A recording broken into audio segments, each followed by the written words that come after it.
हरे कृष्णा। शील प्रभुपाद की जय। अभी हमारा श्रीमद् भागवतम का क्लास होगा। यदि आपको YouTube लाइव दिखाता है तो आप देख सकते हैं, मुझे नहीं पता, ये YouTube की मर्जी। तो हमारा 10वां अध्याय चल रहा है, पहले स्कंद का। पहला स्कंद 10वां अध्याय और श्लोक संख्या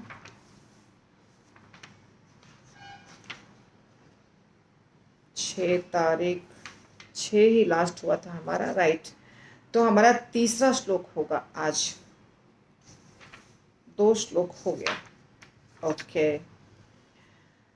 निशम्य ओम नमो भगवते वासुदेवाय। ओम नमो भगवते वासुदेवाय। ओम नमो भगवते वासुदेवाय। नारायणं नमस्कृत्य नरं चैव नरोत्तमं देवीं सरस्वतीं व्यासं ततो जयमुदीरयेत्। नष्टप्रायेषु भद्रेषु नित्यं भागवत सेवया भगवतीरुत्तमश्लोके भक्तिर्भवति नैष्ठिकी। कृष्णाय वासुदेवाय देवकीनन्दनाय च नन्दगोपकुमाराय गोविन्दाय नमो नमः। नमः ओं विष्णुपादाय कृष्णप्रेष्ठाय भूतले श्रीमते भक्तिवेदांत स्वामिनिति नामिने नमस्ते सारस्वती देवे गौरवाणी प्रचारिणे निर्विशेष शून्यवादी पाश्चात्य देशतारिणे। श्रील प्रभुपाद की जय। अनंत कोटि वैष्णव वृंद की जय। राधा कुंज बिहारी भगवान की जय। राधा वृंदावन चंद्र भगवान की जय। समस्त आचार्य वृंद की जय। तो श्रीमद् भागवतम पहला स्कंध 10वां अध्याय तीसरा नंबर श्लोक। निशम्य भीष्म उक्तम अथ अच्युत उक्तम प्रवृत्त विज्ञान विधूत विभ्रम शशास गामिन्द्र इवाजिताश्रयः परिद्युपान्तामनुजानुवर्तितः। निशम्य सुनकर भीष्म उक्तम भीष्म द्वारा कहा हुआ अथ तथा अच्युत उक्तम अच्युत भगवान ने जो कुछ कहा था। प्रवृत्त लगे रहकर विज्ञान पूर्ण ज्ञान विधूत पूर्णतया धुल गए विभ्रमः सारे संदेह। शशास शासन किया गाम पृथ्वी पर इंद्र स्वर्ग का राजा इव सदृश अजित आश्रय दुर्जय भगवान द्वारा रक्षित परिधि उपांताम समुद्रों सहित अनुज छोटे भाई अनुवर्तितः उनके द्वारा पालन किया जाकर। अनुवाद।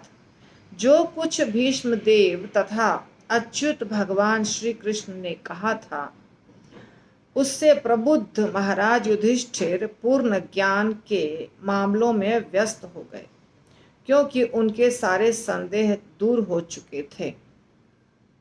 इस प्रकार उन्होंने पृथ्वी तथा सागरों पर राज्य किया और उनके छोटे भाई उनका साथ देते रहे।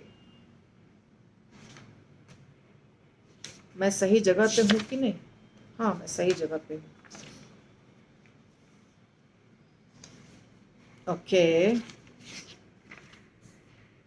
सूत गोस्वामी कह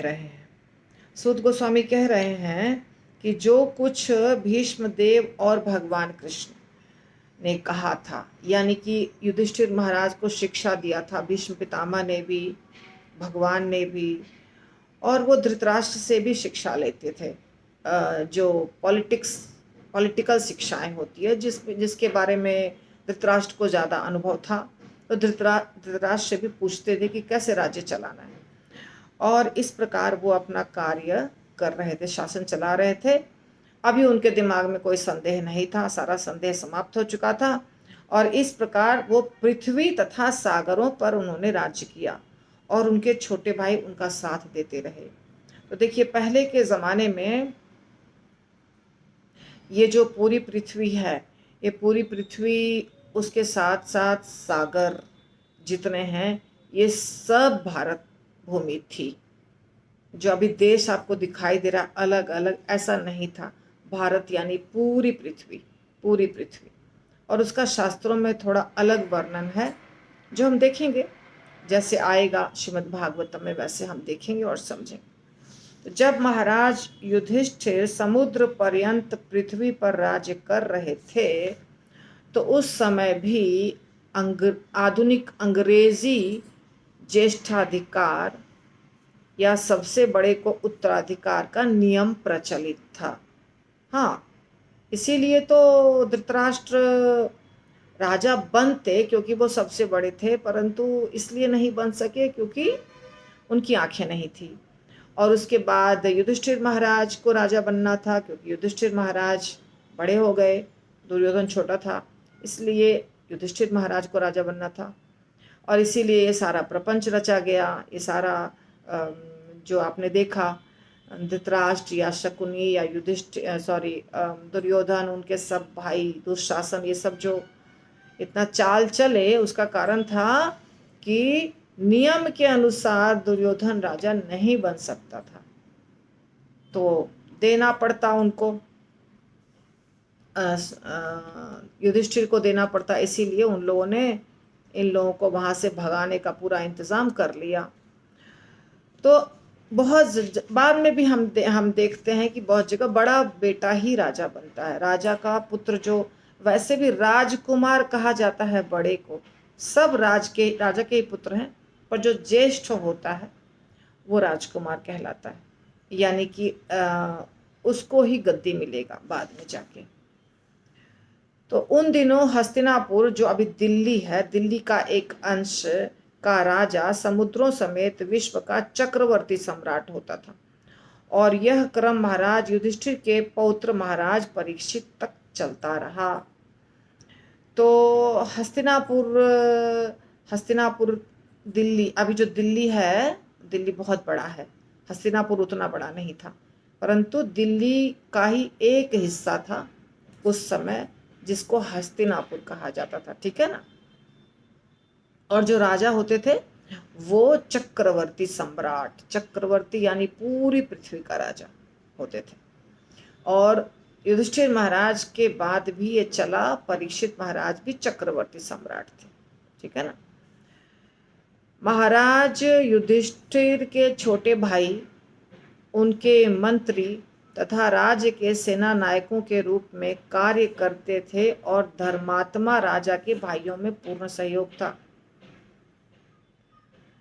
तो जैसे कि युधिष्ठिर महाराज तो है, चक्रवर्ती सम्राट हैं, लेकिन जितने उनके भाई गण थे, 4 छोटे भाई जो थे, वो सब भी अलग अलग स्थानों के राजा थे। जैसे राजा यानी कि वो देखभाल करते थे, और युधिष्ठिर महाराज के आदेश के अनुसार वो कार्य करते थे। जैसा युधिष्ठिर महाराज उनको आज्ञा देंगे वैसा ही वो कार्य करेंगे।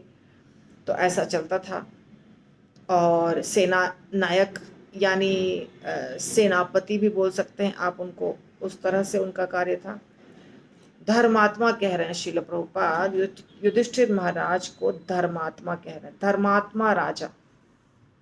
युधिष्ठिर महाराज धर्मात्मा थे, बाकी सारे भाई भी धर्मात्मा थे। कुंती महारानी भी धर्मात्मा थी, द्रौपदी भी धर्मात्मा थी। वो पूरा परिवार जो था ना पांडवों का, सब धर्म के रास्ते पर चलते थे। तो महाराज युधिष्ठिर आदर्श राजा या पृथ्वी के साम्राज्य पर शासन करने के लिए भगवान श्री कृष्ण के प्रतिनिधि थे। क्यों थे प्रतिनिधि भगवान श्री कृष्ण के?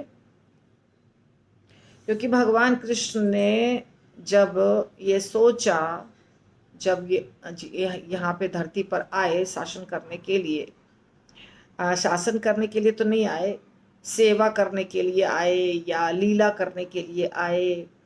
तो उनकी सेवा क्या होती है?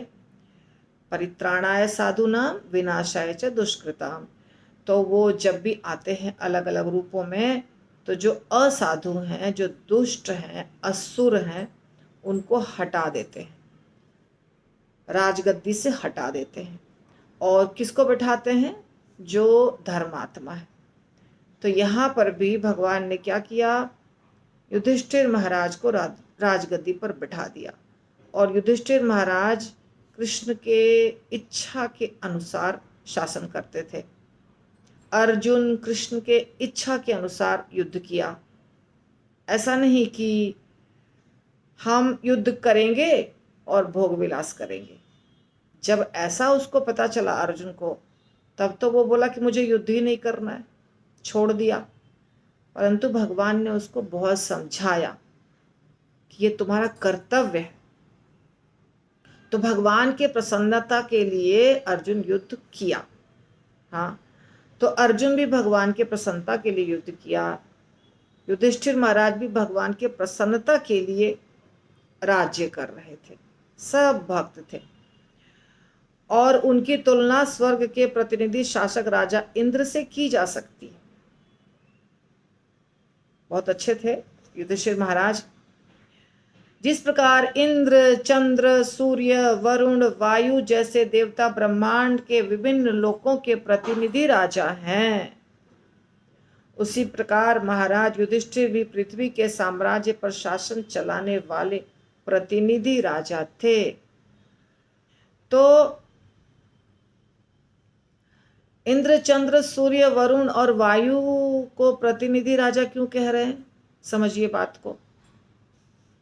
हम बार बार पढ़ते हैं कि 33 करोड़ देवता जो हैं वो सब भगवान के ही अंश हैं, या तो भगवान के नियुक्त किए हुए सेवक हैं।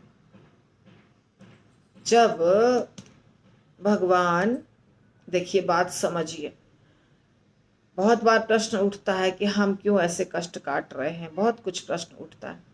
तो भगवान तो आदि पुरुष हैं, कृष्ण परम भगवान है, आदि पुरुष है। और भगवान कृष्ण अकेले थे पहले, फिर भगवान कृष्ण ने लीला करने के लिए बहुत सारे जीवात्माओं को उत्पन्न किया, हम लोग सबको उत्पन्न किया। परंतु जब लीला शुरू हुई तो कुछ जो थे वो तो राधा रानी के आज्ञा के अनुसार, नियम के अनुसार चल रहे थे। तो जो राधा रानी भी उत्पन्न हुई कृष्ण से ही, तो राधा रानी के आज्ञा के अनुसार जो चल रहे थे, तालमेल बैठा के जो चल रहे थे, वो गोलोक धाम में ही हैं अभी भी। लेकिन जो नहीं चले उनके अनुसार, उनको इधर आना पड़ा, हम लोग सबको इधर आना पड़ा। तो आप सोचेंगे कि ऐसा कैसे हो गया, भगवत धाम में ऐसा कैसे हो सकता है? देखिए, भगवत धाम में भी अगर लीला करनी है तो भगवान को स्वतंत्रता देनी पड़ती है जीवात्माओं को, आत्माओं को, क्योंकि जब तक हम स्वतंत्रता नहीं देंगे किसी व्यक्ति को और वो अपने इच्छा से कुछ नहीं करेगा तो लीला होगी कैसे? तब तो फिर सब रोबोट हो जाएंगे, मशीन हो जाएंगे। मशीन के साथ तो प्रेम नहीं होता है। किसी को मशीन से प्रेम होता है क्या? मशीन अपने आप कुछ नहीं करता है, मशीन को आप जैसे चलाते हैं वैसे चलता है। तो मशीन से प्रेम नहीं होता। प्रेम होता है जब जो सामने वाला व्यक्ति है वो अपनी इच्छा से आपको कुछ भी बोलता है, आपको कुछ देता है, मुस्कुराता है, हंसता है, उछलता है, कूदता है, गाता है, बजाता है, नृत्य करता है, तब प्रेम होता है ना। और ये सब चीज़ मशीन नहीं करता। और अगर मशीन, आजकल का मशीन जैसे तैयार किया है, विदेश में हुआ है, बहुत सारा रोबोट तैयार है जो कि बहुत सारा कार्य करता है घर का, तो वो रोबोट से किसी को प्रेम हो सकता है क्या? कैसे होगा प्रेम? सबको पता है इसके पास हृदय नहीं है, इसके पास दिल नहीं है, इसको हमने जो फीड किया वही उतना काम करेगा। तो इसीलिए सब भगवान ने सबको स्वतंत्रता दी। स्वतंत्रता होने के कारण, स्वतंत्रता जब मिली, चूंकि हम बहुत छोटे थे, हमारे में भटकने के चांसेस थे और हम भटक गए। हाँ, ये इंद्र, चंद्र, सूर्य, वरुण इत्यादि जो हैं, ये सब हमसे ज्यादा नियमों का पालन करने वाले थे। इसीलिए इन सब को ये बड़े बड़े देवताओं का पोस्ट दिया गया। इनको सेवा करनी थी भगवान की, ये भगवान के सेवक हैं और इनके पास ये ज़्यादा भगवान के प्रति हमसे बहुत ज़्यादा मात्रा में ईमानदार थे, लॉयल थे। तो इनको भगवान ने कहा कि जैसे ब्रह्मांड बनाया मैंने, तो ब्रह्मांड में जाके जो कार्य है, वहाँ पे जो भी व्यवस्था है, मैनेजमेंट है, वो तुम लोग करो। तो ये 33 करोड़ देवता भगवान के इच्छा के अनुसार अलग अलग डिपार्टमेंट को यहाँ संभालते हैं।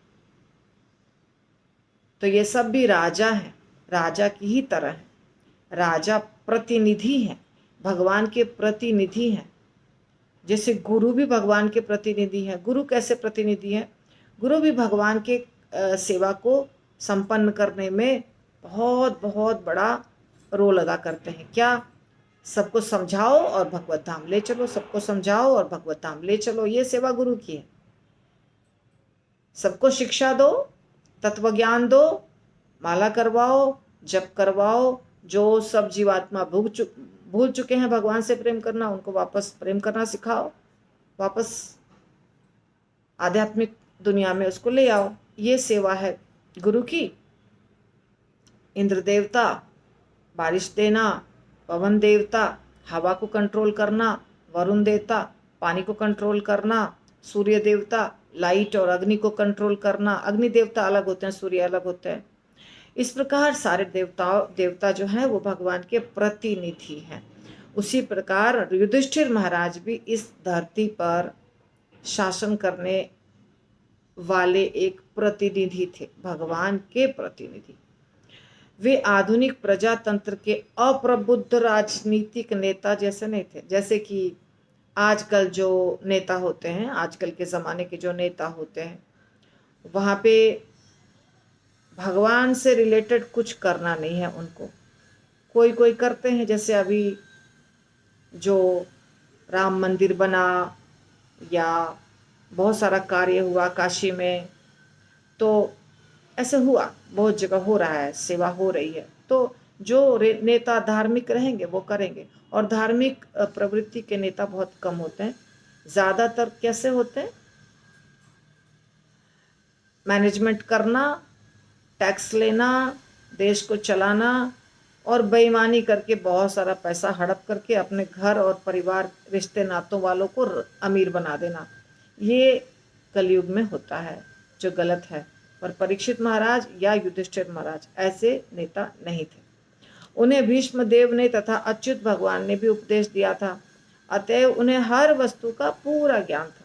उपदेश तो अभी भी है रखा हुआ सब जगह। जो उपदेश भीष्म पितामह ने दिया वो अभी भी शास्त्र में है। जो उपदेश भगवान कृष्ण ने दिया वो भी शास्त्र में है। पर शास्त्रों को सुनना ही नहीं है ना।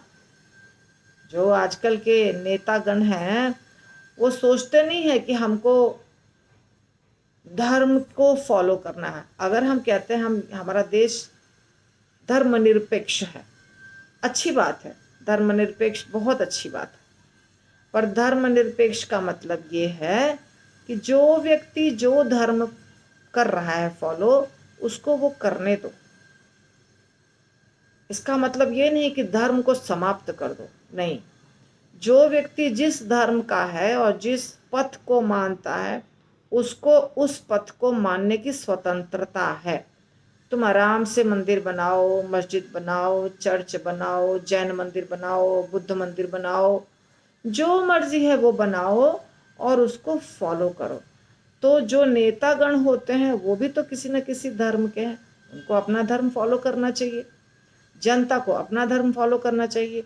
जो जनता जहाँ की है और जहाँ पे उसकी रुचि है उसको वो फॉलो करे।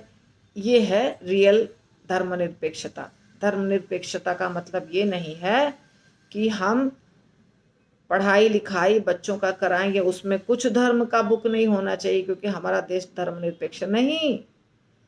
हर बच्चे को धार्मिक ज्ञान होना चाहिए। बुक चलाना चाहिए स्कूल में। स्कूल में चलेगा तो अपने आप बच्चे सीखेंगे। स्कूल में नहीं चलेगा, बाद में जब बहुत बड़े हो जाएंगे तो हम नहीं सिखा पाएंगे।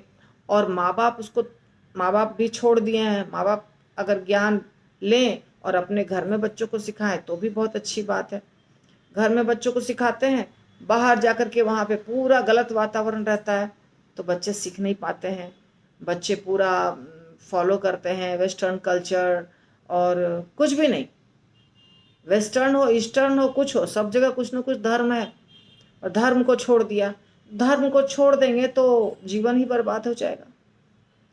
तो धर्म तो अभी भी है, पालन नहीं कर रहे हैं, उस समय पालन करते थे। फर्क यही है, उस समय भगवान कृष्ण स्वयं विराजमान थे बताने के लिए। अभी भगवान कृष्ण नहीं विराजमान है, परंतु भगवान कृष्ण का बुक है ना, भगवद गीता, शास्त्र विराजमान है। अभी भी आराम से भगवद गीता को आप पढ़ सकते हैं। बहुत पहले भगवान ने नहीं कहा है, 5000 वर्ष बीते हैं मात्र, इसलिए भगवान का ज्ञान बहुत अच्छे तरीके से अभी भी इस दुनिया में है। उसको पढ़ सकते हैं, समझ सकते हैं। श्रीमद् भागवतम पढ़ सकते हैं, रामायण पढ़ सकते हैं, बहुत सारी चीज़ें हैं, आसान भाषा में लिखी हुई है। 18 पुराण है, आसान भाषा में कोई भी व्यक्ति समझ सकता है। जितना समझ सकते हैं उतना करिए। जिस देवी देवता की पूजा करने की इच्छा उनकी करिए, जो मंदिर नजदीक है और जाने की इच्छा वहां जाइए। कुछ नहीं करने से अच्छा है कुछ करना। कहीं ना कहीं श्रद्धा होनी चाहिए, कहीं ना कहीं फूल दिया अगरबत्ती जलाना, कोई चालीसा पाठ करना, कोई शास्त्र का पाठ करना, कोई ग्रंथ को पढ़ना, ऐसा कुछ ना कुछ करना चाहिए और बच्चों को भी सिखाना चाहिए। ठीक है। तो आजकल राज्य का निर्वाचित कार्यकारी अध्यक्ष कठपुतली के समान है, क्योंकि उसके पास राज शक्ति नहीं होती। ये श्रील प्रभुपाद आजकल के पॉलिटिक्स के बारे में बता रहे हैं, आजकल के राजा के बारे में बता रहे हैं। यदि वह महाराज युधिष्ठिर की तरह प्रबुद्ध भी हो तो भी वह अपनी वैधानिक स्थिति के कारण अपनी इच्छा से कुछ नहीं कर सकता। इसीलिए वैचारिक विषमताओं या अन्य स्वार्थों के कारण पृथ्वी के अनेक राजा आपस में लड़ झगड़ रहे हैं। हाँ, कुछ लोग जैसे अपना पोस्ट बचा के रखना है हमको। अगर हम कुछ, हमारे पास कुछ पावर है, मान लीजिए आप कहीं के एमएलए बने हैं, कहीं के एमपी बने हैं, कॉरपोरेटर बने हैं, या आप मेयर बने हैं, आपको 1 साल मिला है, 5 साल मिला है, आप चाहें तो कुछ धार्मिक विकास भी कर सकते हैं और बाकी विकास भी कर सकते हैं। परंतु ऐसा लगता है लोगों को, यदि हमने इस धर्म का किया तो वो धर्म वाले नाराज हो जाएंगे, वो धर्म का किया तो ये वाले नाराज हो जाएंगे, तो कुछ मत करो धार्मिक। इसके चक्कर में वो कुछ नहीं करते हैं, क्योंकि उनको अपना पोस्ट बचाना है। अगर उनको अपना पोस्ट नहीं बचाना है तो करें, भगवान की प्रसन्नता के लिए हम करेंगे, जाना होगा तो जाएगा। आज हम एमपी हैं, नहीं रहेंगे तो नहीं रहेंगे, जितना टाइम मिला है उतना में फटाफट फटाफट हम कर लें, कुछ कल्याणकारी कार्य कर लें, कुछ भगवान के लिए कर लें, कुछ शास्त्रों के बारे में कर लें, कुछ लोगों का कल्याण कर दें, ये करना चाहिए। लेकिन जब भगवान को प्रसन्न करने की इच्छा रहेगी तब ये होगा। और जब हमको लगेगा कि हम अपना पोजीशन बचाएं, हमको धन मिल रहा है, कुछ लाभ हो रहा है, ताकत है, पावर है, तो व्यक्ति कुछ नहीं करेगा।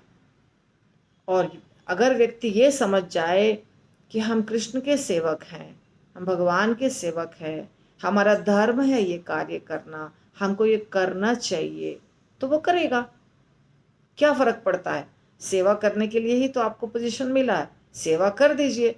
बाद में नहीं भी मिलेगा तो भी, पोजीशन नहीं मिलेगा तो भी आपको जितना मिला उतना में आपने कर दिया। तो जब लोभ रहता है तो व्यक्ति नहीं करता है, उपयोग नहीं करता है। ठीक है।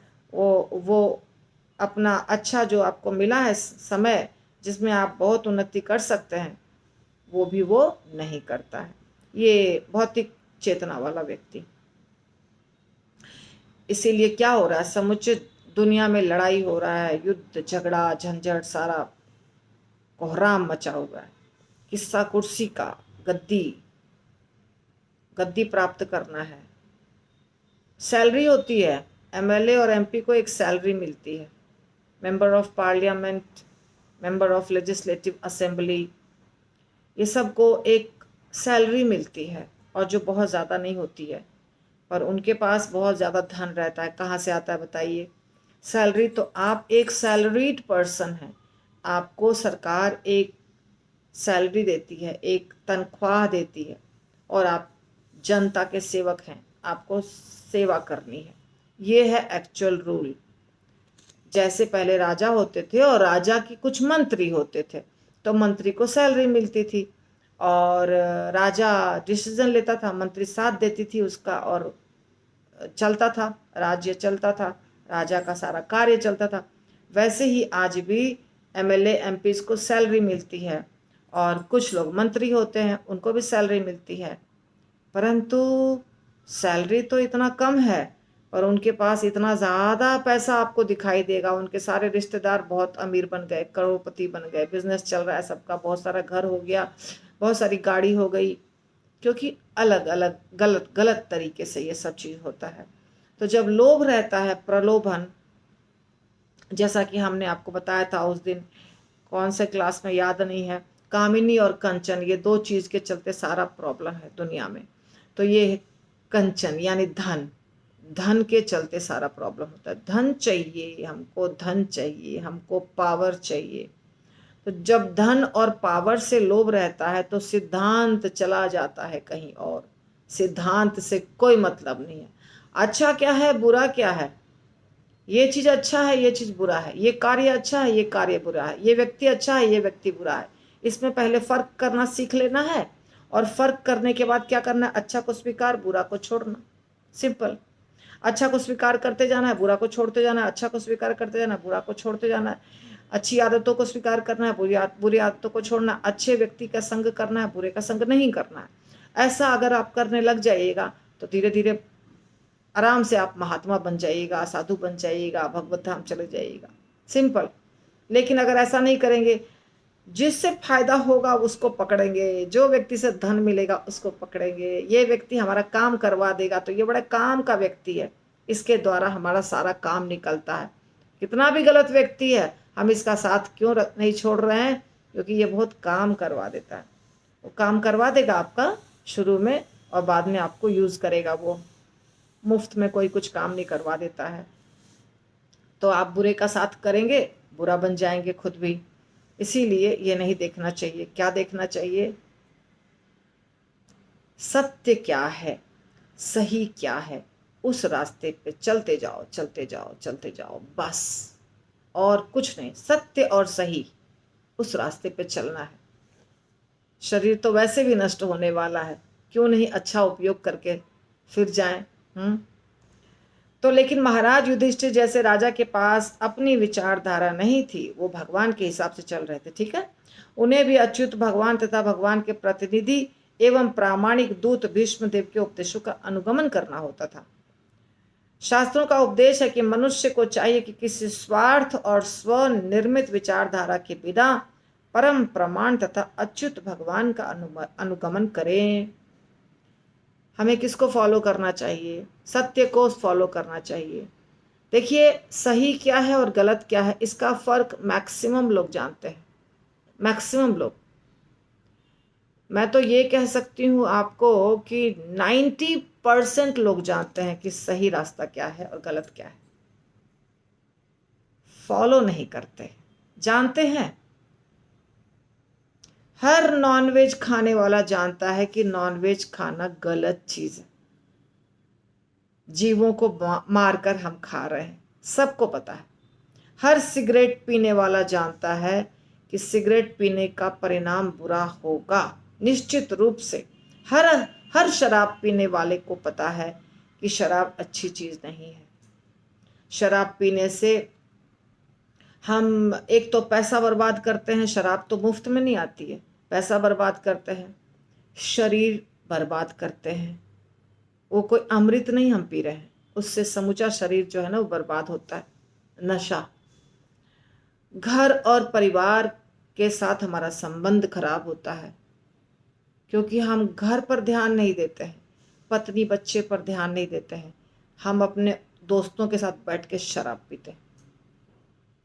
तो शराबी को पता है कि ये गलत बात है, जो वेश्यावृत्ति करता है उसको भी पता है कि ये गलत बात है, जो दूसरे का धन हड़प करता है उसको भी पता है कि धन हड़प कर रहा हूं मैं और ये गलत बात है।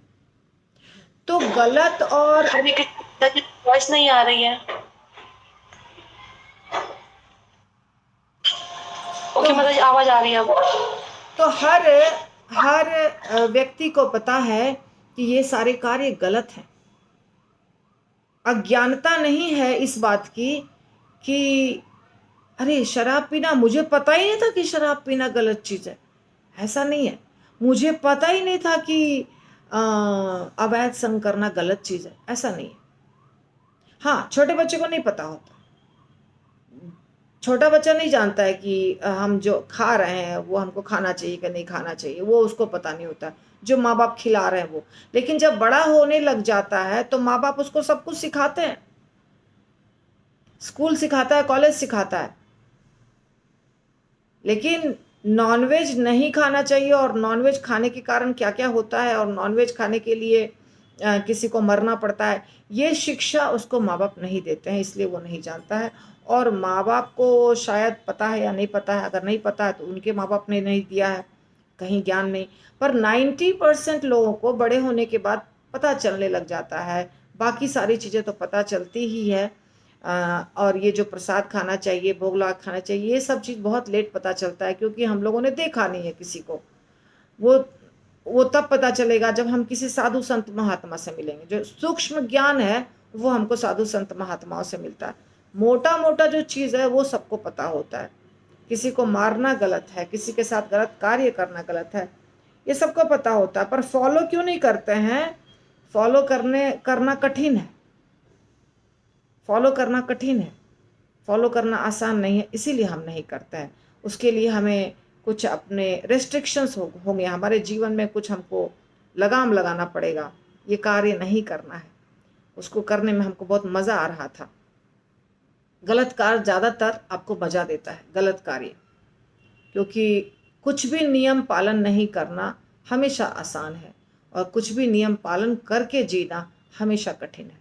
जितना ज़्यादा नियम आपके लाइफ में रहेगा उतना ज़्यादा लाइफ को जीना डिफ़िकल्ट होगा, और नियम तोड़ दीजिएगा सब आसान हो जाएगा। परंतु परिणाम उसका अच्छा होगा जो डिसिप्लिन्ड लाइफ जीते हैं, और जो सारा नियम तोड़ दिए हैं उस समय तो आपको अच्छा लगेगा, पर बाद में परिणाम बहुत बुरा होगा। इसका भी आपको श्रीमद् भगवद गीता में बाद में आता है, इस टाइप का भी। तो आज का हमारा जो क्लास है ना यहीं रुकेगा, श्लोका कंप्लीट करने के हम इसमें नहीं पढ़ेंगे, क्लास हो चुका है हाफ एन आवर का। श्रीमद् भगवद गीता की जय, ग्रंथराज श्रीमद् भागवतम की जय, सॉरी, श्रील प्रभुपाद की जय।